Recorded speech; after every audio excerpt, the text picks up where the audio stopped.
Hello friends, आप सबका स्वागत है हमारे यूट्यूब चैनल पर। तो ये वीडियो सिर्फ इसलिए है कि काफ़ी बच्चों के लिए डाउट है कि ये ईमेल जो गया है ये मैक्सिमम बच्चों को गया है। तो क्या ये सबको ईमेल उन्होंने भेज दिया बाकी यूडीसी वालों ने कि लेवल 2 के लिए आप क्वालिफाई हैं? तो इसी डाउट को मैं क्लियर करने के लिए वीडियो लगाया हूँ।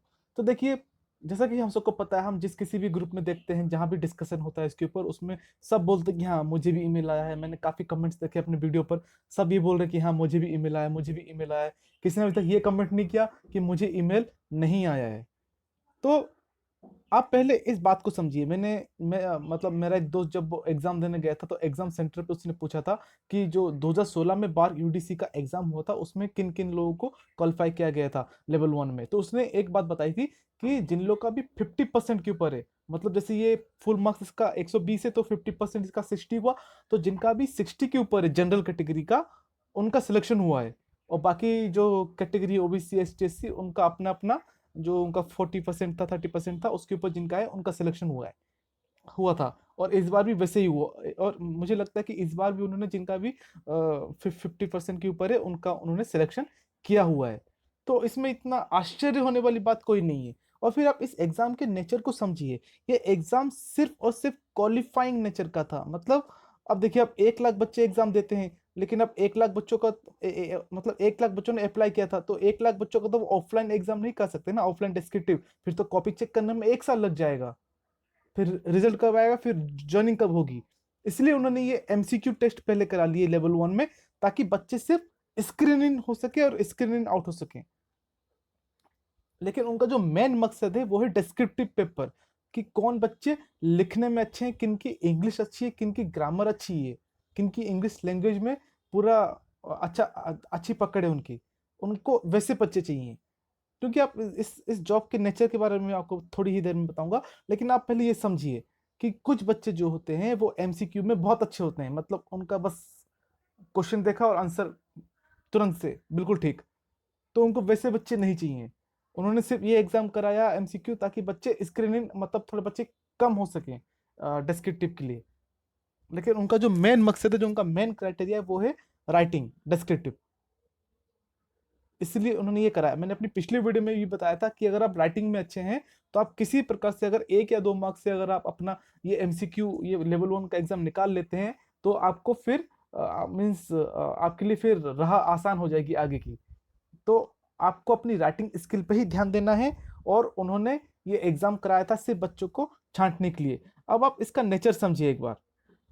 जो रिक्वायरमेंट्स है जो मतलब जैसा कैंडिडेट उनको चाहिए, उन्होंने अपने नोटिफिकेशन में भी ये मेंशन किया हुआ है, डिजायर्ड कैंडिडेट। तो आप लोगों ने अगर नोटिफिकेशन ठीक से पढ़ा होगा तो उसके पहले ही पेज पे लिखा हुआ है। देखिए कि उनको डाटा प्रोसेसिंग आना चाहिए, उनकी टाइपिंग स्किल अच्छी होनी चाहिए कैंडिडेट की। और मैंने भी कुछ यहाँ पॉइंट्स मेंशन किए हैं, देखिए, जैसे कि good writing skills, fluent English, thinking power, analysing, speed in writing. तो ये सब क्वालिटी होनी चाहिए। लेकिन ये सब क्वालिटी आपके एमसीक्यू जो मल्टीपल चॉइस क्वेश्चन उससे नहीं हो सकता है कुछ बच्चे एमसीक्यू में बहुत अच्छे हों लेकिन राइटिंग उनकी पुअर हो। मैंने कई कई बच्चों को देखा, उनका एमसीक्यू वो लोग 15-20 मिनट में खत्म कर देते हैं। लेकिन अगर उनको 2 लाइन लिखने के लिए देंगे इंग्लिश में, तो उसमें बहुत सारी ग्रामेटिकल मिस्टेक्स निकल आती है, वो ठीक से लिख भी नहीं पाते। किसको लेटर लिखने के लिए बोलेंगे या फिर ऐसे, तो एक पैराग्राफ भी ठीक से नहीं लिख पाते हैं। तो वैसे बच्चे लेके वो क्या करेंगे? इसलिए उन्होंने ज्यादा से ज्यादा बच्चों को बुलाया जिनका भी 50% के ऊपर है। और फिर कोविड-19 के चलते हम सब ने देखा है, सबके सेंटर में आपको पता होगा कि अटेंडेंस बहुत ही कम गई है। तो अगर बच्चे ही एनफ नहीं आए तो फिर एग्जाम कराने का क्या फायदा? इसलिए उन्होंने ज्यादा से ज्यादा मैक्सिमम बच्चे सेलेक्ट किए हैं ताकि उनको बच्चों की कमी ना पड़े। मान लीजिए 50 लोग की सीट है और सिर्फ 500 ही बच्चे गए, और 500 में से किसी ने भी 100 में से किसी के 50 मार्क ठीक से नहीं आ पा रहे हैं। लेकिन उनका एमसीक्यू अच्छा गया, एमसीक्यू में सबके आ जाते हैं 120 में से 110 100 मार्क। लेकिन उनका अगर राइटिंग में किसका 50 मार्क के भी ऊपर नहीं आया 100 में से, तो फिर उन बच्चों का वो करेंगे क्या? इसलिए उन्होंने ज्यादा से ज्यादा बच्चों को बुलाया, ज्यादा से ज्यादा बच्चों को मेल भेजा, ताकि जो भी लिखने में अच्छा हो, जिनकी राइटिंग अच्छी हो, जिनकी इंग्लिश अच्छी हो, वो उनके यहाँ जॉब करे। Hope I am clear. आप समझ रहे होंगे बात को। इसलिए इस बात पे आप कोई डिस्कस मत कीजिए कि कितनों को गया मेल, कितनों को नहीं। अगर आपको ईमेल आया है मतलब आप सिलेक्टेड हैं। और आपकी राइटिंग स्किल अगर अच्छी है, मतलब जितने बच्चे सेलेक्ट हुए उनसे अगर आपकी राइटिंग स्किल अच्छी है, तो आपकी जॉब पक्की है। हो सकता है थोड़ी देर हो जाए, क्योंकि अभी कोविड-19 का सिचुएशन चल रहा है और अभी डेट और एडमिट कार्ड नहीं आया है। लेकिन आप अपनी प्रैक्टिस मत छोड़िए, और ये मत सोचिए कि कितने सारे बच्चे जाएँगे, कितने नहीं। आपको उससे क्या करना है? आपको अपनी प्रैक्टिस पे ध्यान देना है, और आप अपनी राइटिंग स्किल आपकी अच्छी है, तो आप उसमें भी क्वालीफाई कर जाएँगे आराम से, लेवल 2 में भी।